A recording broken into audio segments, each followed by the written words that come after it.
Alright, here's an interesting side project. It's part of the clear coating. This is the filler panel, a plastic filler panel between the rear bumper and the body.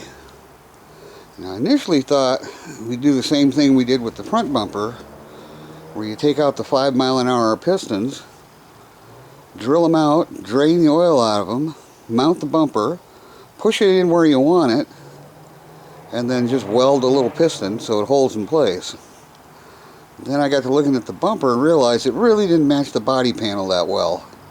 So I thought, okay, let's see what we can do with this. So I went ahead and cleaned it all up.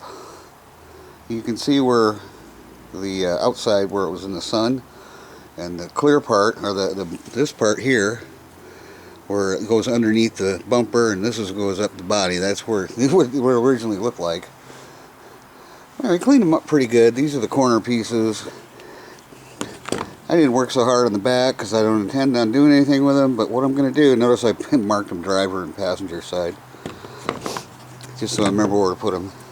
And it's in pretty good shape. So we're going to get the SEM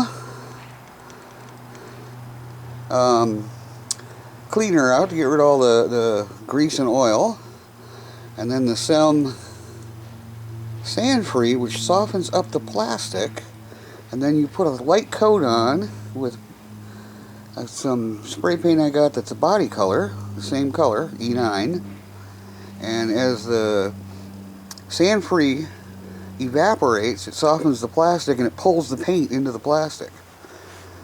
And then I'll go ahead and, once that's dry, put on a good top coat, 2-3 layers of clear, and that should match right up with the body right out to the bumper. We'll see how that comes out eventually.